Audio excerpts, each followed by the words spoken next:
This episode is brought to you by Manscaped.com. Latvian beaches are a perfect place to go to before or after a wonderful game of Virsliga football, but are you ready to soak up those summer vibes and unveil your ultimate beach bud? Well, you're in luck, because our friends over at Manscaped.com have you covered from head to toe. With the Performance Package 5.0 Ultra, this ultimate all-in-one grooming kit is set to have you looking and feeling your best in the summer sun. Trust Manscaped and unlock the confidence you need to turn heads this season. Join the 10 million men worldwide who trust Manscaped.com for 20% off plus free shipping with code LFP20, and let's make this summer your smoothest one yet. Welcome to the Latvian Football Podcast, where in this part of the episode we are going to discuss what happened in Virsliga since the last time, and there's been plenty of news to talk about. There's been some real football drama with lots of changes. But where do we start? Do we start domestically or do we start internationally? I think let's start domestically. There have been 2 coach changes in the space of a week, one more expected than the other. So I think the unexpected one was Jurgis Kalns, the head coach of Valmiera FC, along with 2 members of his staff resigning / getting sacked. It's unclear. Sudden Sunday dramas, and they like to pick their days, Valmiera, announcing news. Right after winning 6-1 in Daugavpils, which was a very significant event since Valmiera haven't won in Daugavpils for like 3 years or something like that. And then this comes in, that they're gone. No warning, took many people by surprise. Seems that there was an internal disagreement within the club connected to the missed payments to players. Various people dropping us messages and so on. Yeah. Lots of drama, which wasn't needed on a Sunday. Thanks for keeping us in the leaks circular. That's good. It seems that this has been brewing for about a month inside the organization, but very few people knew anything about it. And there was essentially a conflict between Jurgis Kalns and his coaching staff on the one hand, and then the president of the club and his people on the other hand. And when that came to a head, president sided with his people, and so Jurgis Kalns and his part of the coaching staff decided that they couldn't work like that anymore. Yeah, and there was a big divide basically, and I think what's happened in terms of the changes has been needed and required. You can't have a club that's operating with multiple opinions, and there has to be ultimately a president and a leader that takes things forward. As much as how annoying it's all been and how maybe badly it's been handled, hopefully they can turn a new page now and just get on with things. And the team demonstrated it on the pitch against Tukums, and it was a bit disappointing with everything that happened. Yeah. The new coach is the former assistant coach, Kalnic. He is an uber local to Valmiera. So whereas Jurgis Kalns was originally from Liepaja, Kalnic, he is Valmiera born and bred. He grew up behind Valmiera's natural pitch stadium, the Jāņa Daliņa stadiums. In Carrot Village. Yeah, so he is as local as it gets, which is very interesting and very encouraging that such an ultra-local specialist is given a chance to take charge of the club.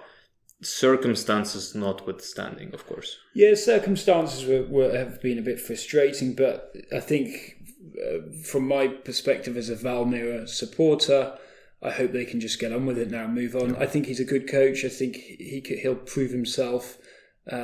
He's got a good history in football, and as you say, he's local and he knows Valmiera well enough. So hopefully, he can take the first team forward, but also the club forward, and they should be able to replace coaches as soon as possible. And they've just sold a player, the Bosnian player Kapic, for 750,000 to Gdansk. So hopefully, with everything going on, they'll be able to smooth things out. I'm coming Kapic. as an optimistic Kapic, who Valmiera spent fan. 2 weeks in Valmiera. Supported them in Europe and then moved on. But yeah, they'll generate some money for that, and hopefully that will be ready for the transfer window, and we can go from there. Yeah, and Kauns, he went to Cambodia. He went to Visakha FC together with members of his coaching staff, and Visakha FC are 3 times Cambodian Cup winners, and at least on Transfermarkt they stand at not a particularly impressive 1.8 million, but obviously it is Cambodia after all. And the exciting bit here is that this makes him only the second Latvian manager to go to manage a different country's top tier club, and the first one went to Estonia, so I don't necessarily even fully count that. So he, Valmiera, I think, ended maybe not as he expected, but he now has a chance to apply himself, his talent, his excellent English, somewhere completely different, and hopefully carry, the torch for Latvian managers in the future. Yeah, I would like to have seen him being a bit more ambitious. I've visited Cambodia, I've seen the standard of football, but you never know. Hopefully, he can win the league. Yeah. And take the Cambodian team into the Asian equivalent of the Euro Club Cups, and make an impact, and then move on. But he'll be missed in the league. But it's good to see that managers moving to international waters. Yeah, and this is how he went up. He was an assistant manager to Tamas Pertia, and then he managed Valmiera successfully. And so now giving way to his assistant manager. Yeah, hopefully wishing him the best of luck. Absolutely. And, you go get him. Yeah, it's going to be a bit hotter than Latvia, but yeah. It's okay. And another managerial change occurred in Auda. This one much less of a surprise, indeed rather predictably and sometime already called for, given very disappointing results that Auda was delivering. Felipe Almeida didn't last a full season in his coaching debut. Yeah, and is now gone. Apparently, with leaving quite a bit of mutual resentment and disappointment in his wake. I think that he's a coach and not a manager, Almeida. He started to lose his voice halfway through the season. He was getting a bit exhausted. Possibly couldn't cope with the continuous schedule of games, but. Yeah, they needed to change. He wasn't. The team are better than how they've been performing, and you can see that. Hopefully, there'll be some positive changes. They've got some exciting players, Auda, and the new manager's an interesting one. Who is he? So Zoran Zalkovic, he has won the Slovenian Cup. He managed Koper, won the Slovenian Cup in 2022. And the Slovenian league's quite competitive. You've had Maribor in the Champions League playing against Chelsea, within the last possibly decade. He's got a 51% win rate of 169 games managed.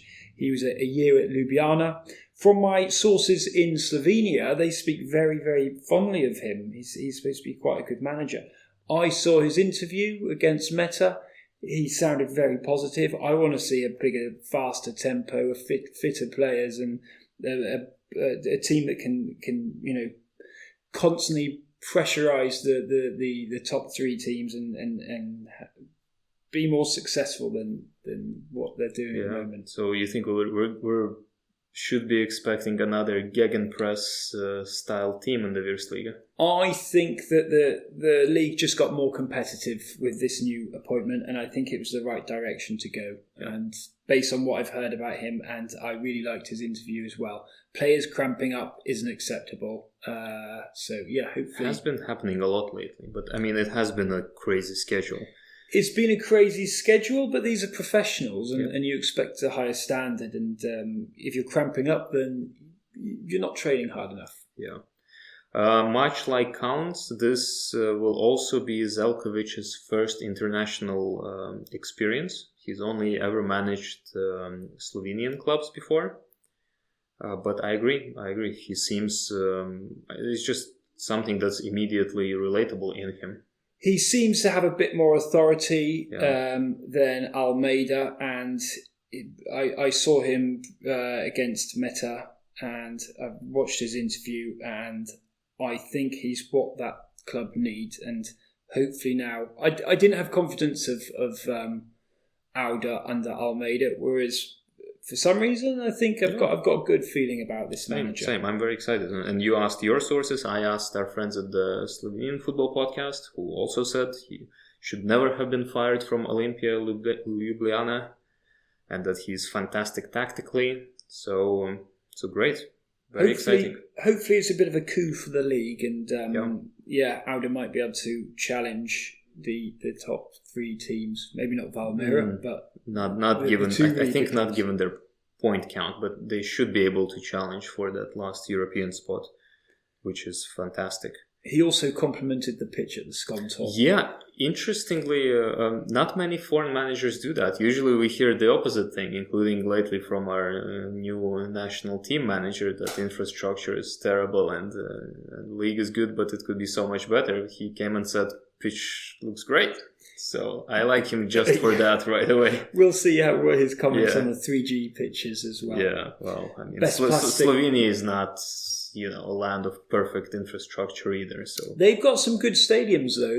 They've got some Maribor Stadium, Ljubljana is quite big. Koper has got. I was looking on their Wikipedia. We have Skonto and LNK with amazing modern pitches, but they have anyway. So let's see how he gets on. That's exciting. There's a few other things that happened that I do want to cover. One is should we even talk about rumours? Or is that too painful a subject for you? When does a transfer window open?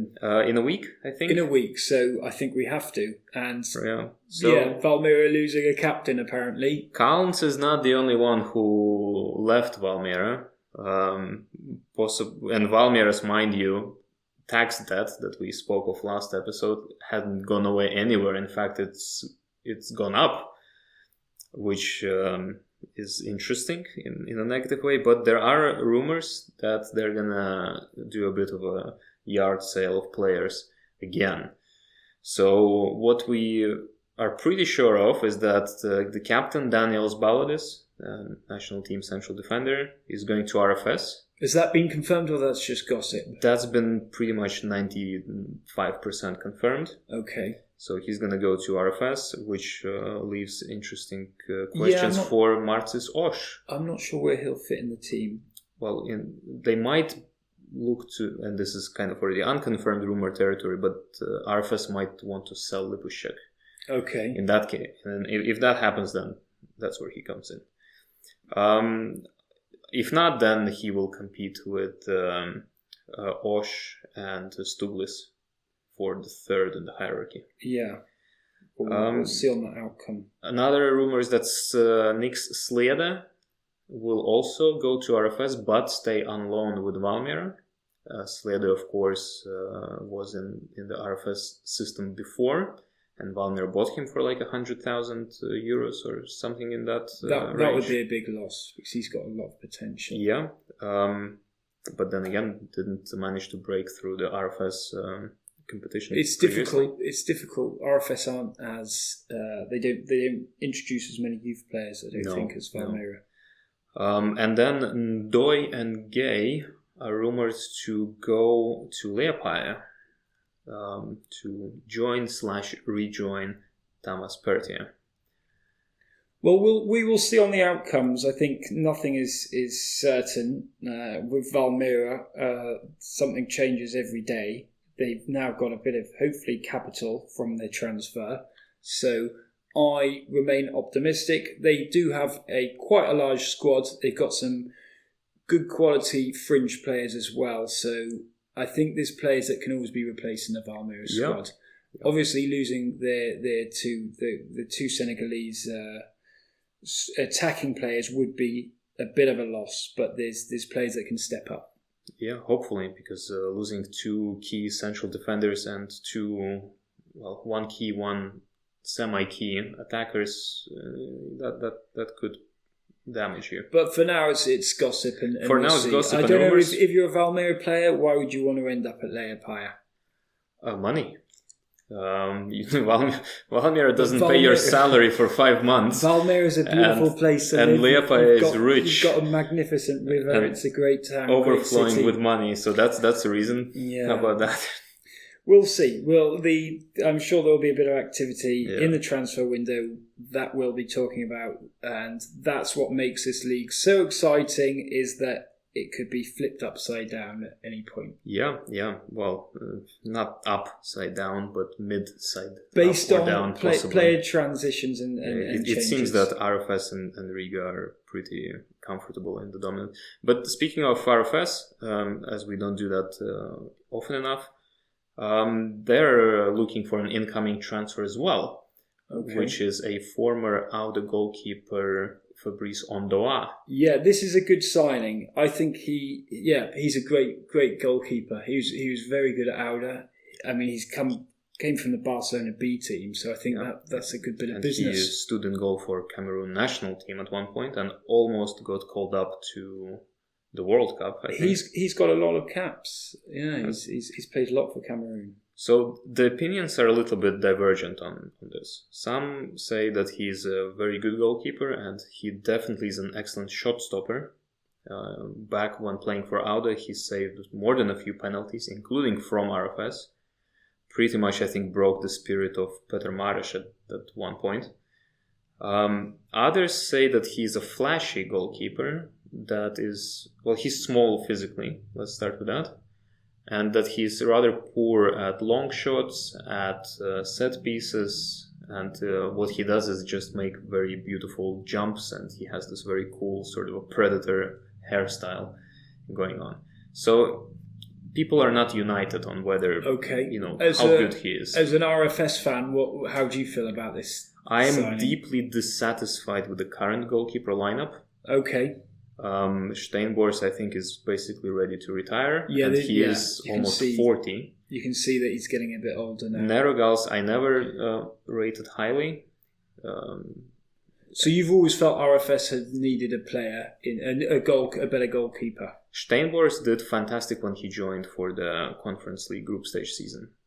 Since then, so after that year, I thought RFS's goalkeeper line just kept aging. And Nerogals is also very old.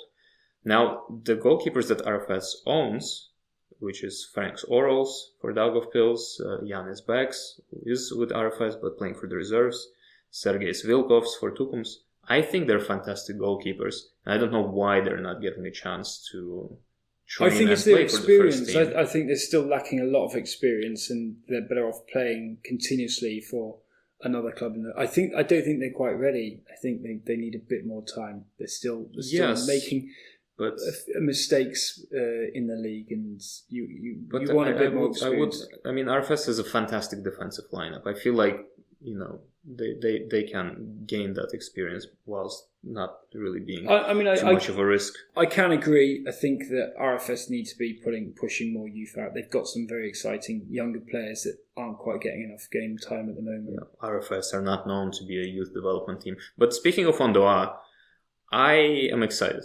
I really enjoyed and admired him whilst he was at Auda. He seems to be a leader as well. What that will do with an already foreign player heavy RFS lineup is a question, but maybe that's where Balodis comes in, because you need to have in Latvia 3 Latvian players on the pitch at any time. Yeah, which is essential, I think. I think it's a really important rule. And from field players, RFS kind of have 2, which is Savalnieks, the right back, and then Ikaunieks or maybe Tigurs in number 10 position. I see it. He's an international player. He's got league experience in the past. He's played for some big teams, and it can only be good for the league. Yeah, no.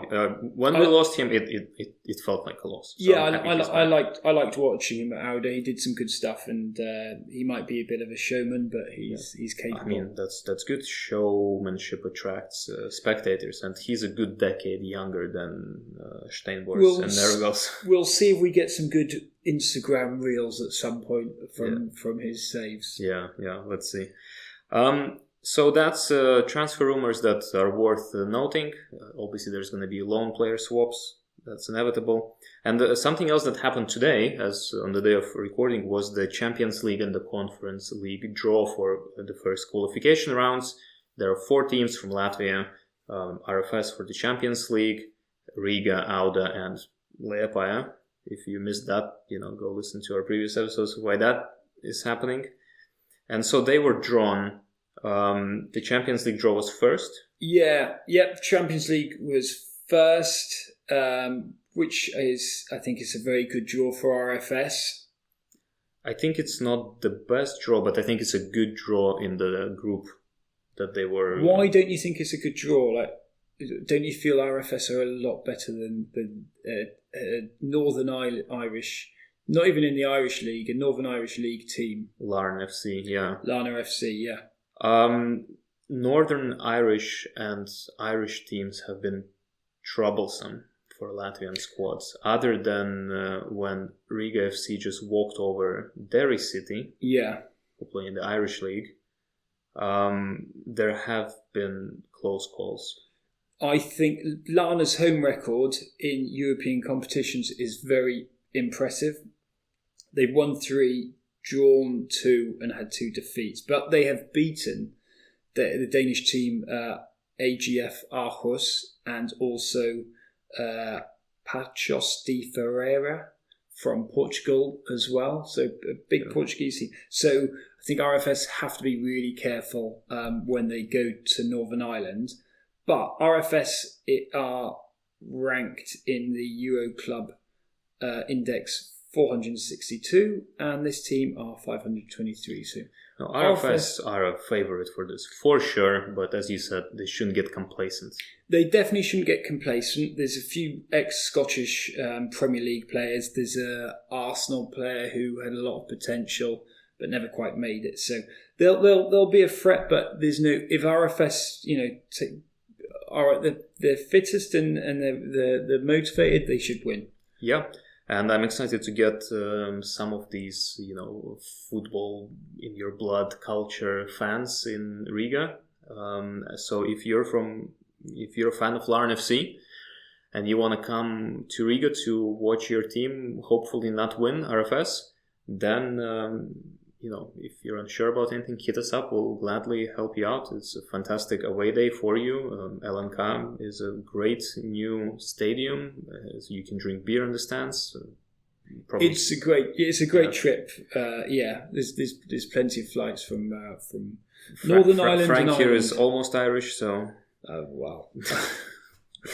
You'll feel right at home. From a Celtic country. You'll feel right at home. Pointers. But good. Yeah. Well, drop some comments in our social media feeds, Larne fans. We're looking forward to hearing your chances. Yeah. In the Conference League, so Riga is not drawn today because they enter in qualification round 2.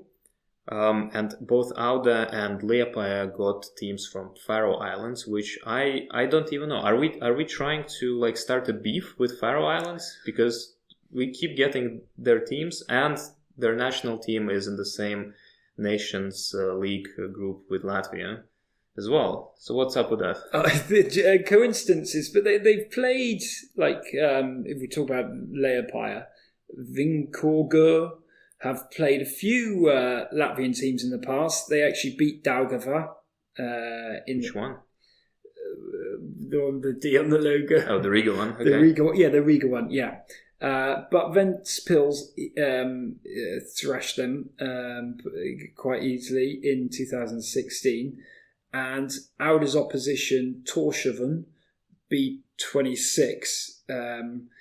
Liepaja Metallurgs beat them 8-1 in 2004. I mean, Metallurgs is especially 2004? 2004, 2005. All right, yeah. I mean, that's when Metalurgs were... Okay, well... I mean, yeah. like the Faroe Islands, population of 54,000, like... If Latvian teams can't beat two teams from Faroe Islands, then the league needs to dramatically improve and sort itself out, in my opinion. You put it that way, but those 54,000, they all play football. They all play football, but yeah. We're in a bit of a civil war with respect to what the favorite national sport is. But yeah, so Auda drew Torshavn B26. And Liepāja drew Vikingur. First fixture for both RFS and Auda is home.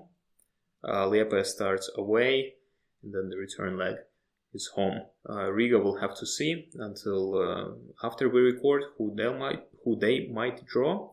And another interesting thing that I forgot to mention with RFS and Larn is that the loser of that tie, hopefully Larn FC, they will go straight to qualification round 3 of the Conference League. Okay. So it's a good setup. So there's an opportunity for plenty of Latvian teams. You get an extra life basically. Yeah. Well, hopefully the all teams have got plenty of time to prepare. Hopefully all the squads will be match fit and really, really motivated, because there's nothing better than a European club game. I'm so excited. In Latvia. I can't wait. Last year ended way too quickly.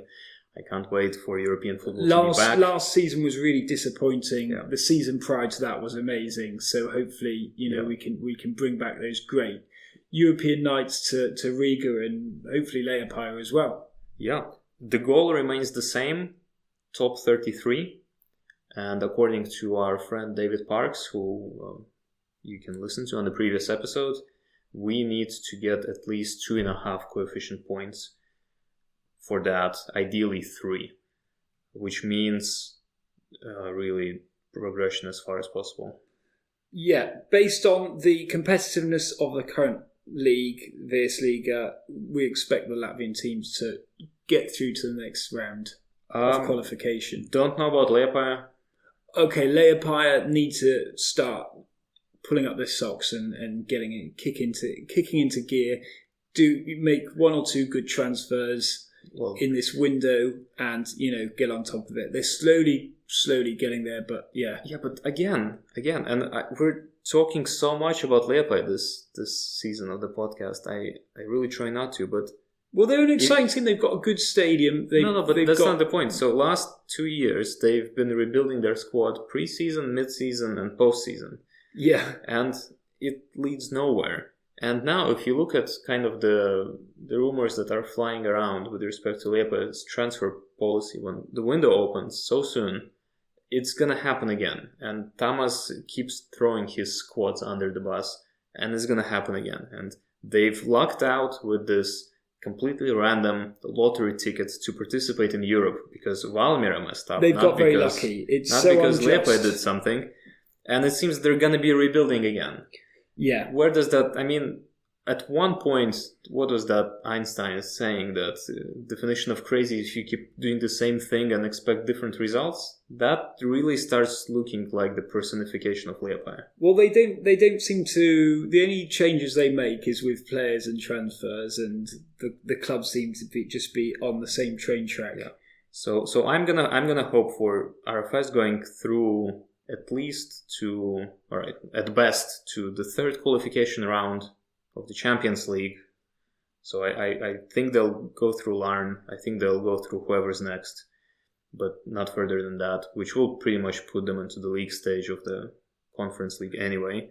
I think Auda are gonna go through to 2nd qualification round, but probably stop there. I think Liepāja are not going further than this one. I have faith in Tamas, and I hope he's got a big point to prove. He needs to prove himself as a manager. So this is his moment to step up a level and sort the club out. He had so many of these moments. And Riga, we'll see who they draw, but I hope they'll get at least as far as the playoff round of the Conference League. And I think that altogether should hopefully put us... Yeah, I mean, it's a good indicator of the state of the league, and if teams don't progress, then it means that the league is going backwards, not forwards. So hopefully the players and the managers can step up and push for a place in Europe, because the whole country want it, the league needs it, and the clubs need to improve, and this is an important indicator of how competitive this country is in football. I couldn't agree more. So that wraps up what we have to talk about today. How are you enjoying the summer? I'm enjoying the summer. Yeah, just trying to find the balance of football, gardening. A bit too busy with various projects going on, but yeah, it's been a great summer of football, and the international break was a nice break, and really ready to go again. It's going to be a really exciting. What's next in the Virsliga, I think. How about yourself? Yeah, no, it's good. It's busy. What I feel from summer is the heat, but I did manage to go to the beach a couple of times, and I even went for a swim. Had a trial run of our Manscaped gear that they hooked us up with. So far, yeah, I'm pretty impressed. Not all of it necessarily is applicable to me. I'm not that hairy of a person. It took me like a decade to grow this. I use the shaver. I find it quite beneficial for on the go. Yeah. I think it's a really good bit of kit. It has a light. That's interesting. Yeah. If you ever on a dark, well, not so dark midsummer night, you decide to manscape, you have a flashlight, which is helpful. I really liked the boxers. Yeah, very comfortable. Very boxers comfortable. Are excellent. That might be my favorite item as well. Yeah. Very good. So, and I mean, the products are really nice as well, and even approved by my wife, who is very clinical about things being clean and not having added dodgy things. Okay, I've stopped wet shaves, and I'm just using the shaver all the time now. I think it's great. Yeah, I think I would recommend some of their stuff for sure. Obviously, see what you're up to and what you use or don't use, and see how much you're willing to pay for that. But if you are someone who is keen to present themselves as nice and cleanly shaven and neat and just a person maybe attracted to the opposite sex, we've got a special discount code as well. Yeah, so go there, get yourself a gift with what's the code? So you go onto the website manscaped.com and put whatever you want in a basket. Use the code LFP20. LFP20. Lima Foxtrot Papa. There we go. Something like that. Or Latvian Football Podcast. LFP20 for 20% off your order plus free shipping. And given that we're quite far from America, free shipping is not to be taken for granted. It's a great bit of kit. Yeah. So LFP20, go hook yourself up. Enjoy. And don't send us pictures. Don't send us pictures. No, we're good. But any predictions now for June, July, August? Are RFS going to steamroll into first place with a lot of points? I don't know. I genuinely don't know. I am very excited for European games, and I think Virsliga might, if not take a little bit of a backseat for me for a little bit of time while I catch my breath after this crazy spring period. But I'm comfortable with where RFS is. I don't see Riga doing anything to close the gap. And I think it's going to be interesting to see what happens with Valmiera, Daugavpils, and Auda at this point. I'm looking forward to seeing how players will develop under the new Auda guy. I think Talamore has started to... He's doing a lot on the pitch at the moment. Then how the Valmiera players, Vapner, he's starting to come into his own a little bit as well. But yeah, it's going to be very exciting. And Grobina, Roberts Melkis keeping them going a little bit. But we'll see. He is the one that's rumored to go back to Liepaja though, so we'll see how long that lasts. He's a Liepaja player, and Thomas said that he's recalling everyone. So okay, so we'll see. We will be discussing the transfer window in the next episode. As well as the fight for Europe. RFS. We'll focus on that and see how they prepare and get on with the Champions League. Awesome. And if you've got any thoughts on where you think the league's going to go and what direction and who you feel is we're not mentioning in terms of players and who's on form and so on, please share your thoughts, comments, and like our content. Thank you.